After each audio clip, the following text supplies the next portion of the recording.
Hi, I'm Pete, and this is a review of the Samyang 8mm f3.5 fisheye lens for APS-C and some micro four thirds cameras.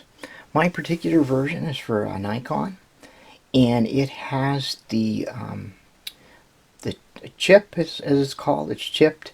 It's online. It's sold as a focus confirmed chip model. But in Nikon terms, that means it's a CPU lens, and that makes it much easier to use on the camera. And I'm sure that having it on other models of cameras, having that chip will make things a little easier. What I'll do is I'll show you the box. Normally I do unboxings, but something went horribly wrong with this unboxing, so you don't want to see that. So there you go. It's just sort of a generic kind of thing. It has a nice little data panel here, and I'll see if I can get a shot of that for you. Sorry, that's the best I can do because there's some glare from the light. But basically it shows all the different mounts and the field of view, which is 180 degrees basically, for this, which is phenomenal. Now, it doesn't say anywhere on the outside of the box what mount you got, except that I think there's a sticker somewhere, yeah, right here, the item number sticker, and I believe that the -N is probably means the Nikon mount. Now, the model I got is the CS version with the chip, and it means that it has the built-in lens hood. The next model, which is CS2, is it's just a bit more expensive, not much, and it has a removable lens hood. The only reason I can think of that you would want to have the removable lens hood version is if you're planning to use it on a full frame camera, and then I think having the hood off would give you a bit more of the image. But otherwise, you can see that the lens hood protects that bulbous lens element, which is kind of a nice thing to have. And the hood is actually quite substantial. It's not really. It's pretty thick plastic, and it comes with this clippy kind of cover, which is great. And it just clips on, but it does require it to be on a certain way, or else it falls off. So something to watch for. Now I'll show you the data on the actual lens body here, because once I put it on the camera, it's going to be hard to see. So the you have your focus ring here. Now this is a manual focus lens, but you know, it's not manually focusing. A chipped lens or a CPU lens is not the ordeal that I think a lot of people make it out to be, and I'll explain that a little bit once I put it on the camera.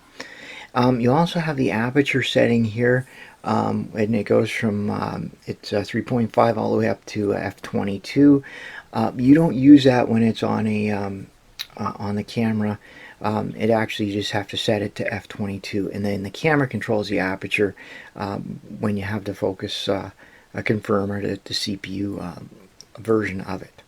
Okay, so that's important. It has to be on f/22 or else you get an error. So that's the lens. You know, I'm happy with the construction of it. I'm really happy with the image quality of this. And throughout this video, I'm going to be showing pictures that I've made with the lens.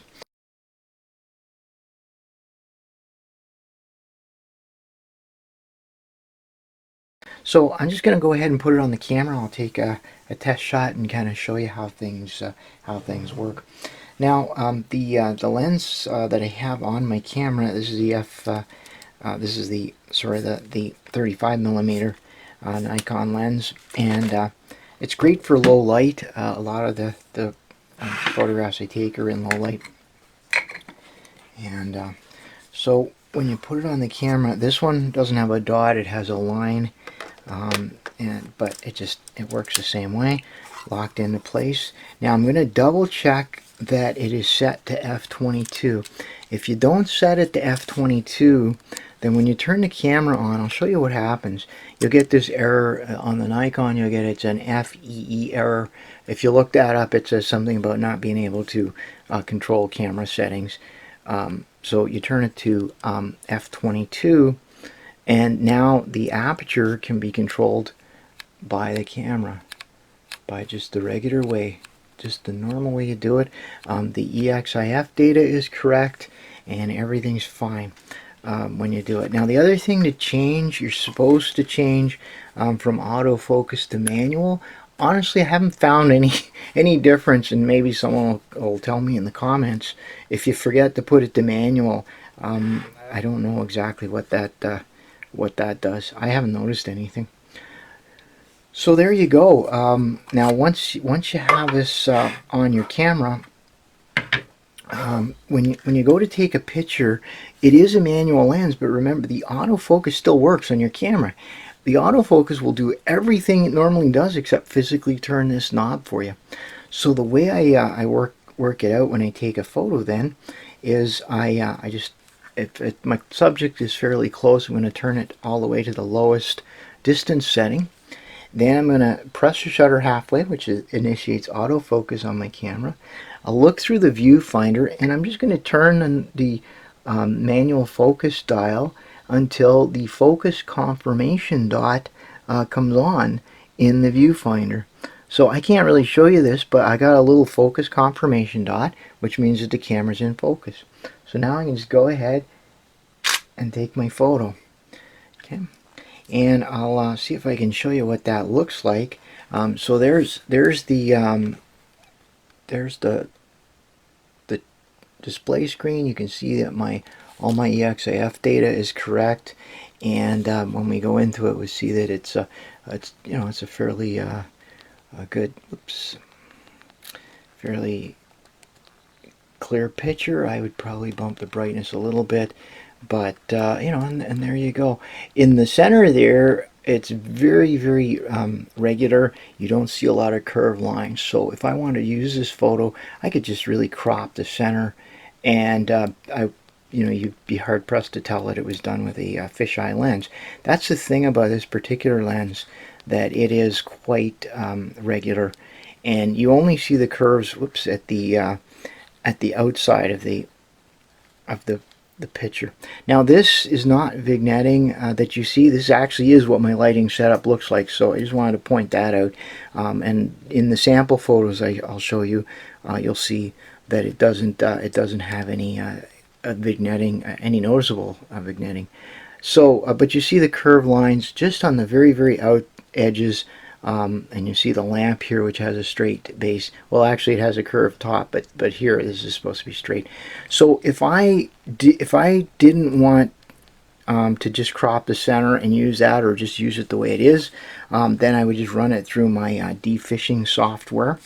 And I use ImageTrends Fisheye-Hemi, and I use that the Hemi 2, and it works perfectly. It's just one click, and it fixes it for me, and then it looks just like a wide angle image that was taken with an 8 or 9mm lens. Having said that, what I found after using this for about a month is that I am not defishing nearly as much as I expected to. I expected to defish most of my images and just use this as a wide angle lens. As it turns out, once you sort of build up a sort of a sense of what would make a good photo, fisheye photo with this lens, it's really easy to take photos that don't need any post-processing, don't need defishing. It works really well with landscapes where there's not a lot of vertical elements on the edges. I use it indoors, the low light capabilities. I take class photos. Now, unfortunately, I can't show you any of those, but I take photos of kids in a group, and if I just crop the center, you can't even tell it was done with a fisheye lens.